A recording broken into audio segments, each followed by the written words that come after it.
mi-chemin entre l'animal et la machine, reflet de l'hybridation du vivant dans nos sociétés artificielles. Un questionnement qui anime depuis plusieurs années le street artiste Hardif, qui achève ce vendredi la 43e fresque du mur à Épinal. Architecte de formation, il a quitté ce métier il y a 8 ans pour se consacrer entièrement à l'art.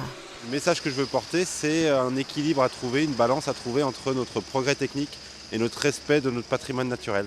Et donc les mécanimals, comme je les appelle, ce mix entre animal et mécanique, c'est ce message que j'essaie de transmettre, cette vision que j'aimerais que le public et que le spectateur essaie d'avoir pour ouvrir sur les imaginaires et essayer de voir comment on pourrait progresser tout en respectant notre nature.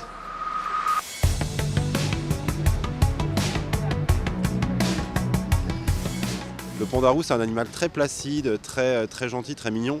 Et là, il est en train de dormir sur cette branche, donc il est complètement affalé, allongé. Donc il occupe parfaitement l'espace. Et en plus, il envoie ce message un peu de prenons le temps, reposons-nous et essayons de nous détendre sur cette activité un petit peu stressante, quoi.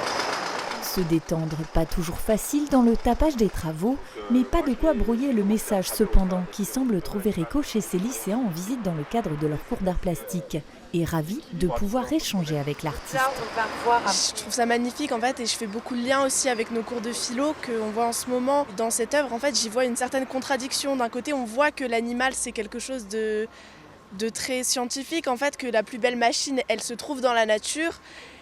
Et que c'est pas pour autant en fait que la nature est dénuée en fait d'avis, de conscience. Moi je vois aussi beaucoup le niveau technique et donc la recherche qu'il a pu étudier en arrière, donc derrière son projet.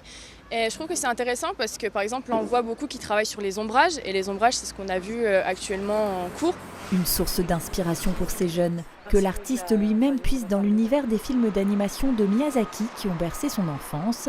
La fresque est à découvrir jusqu'au 25 avril.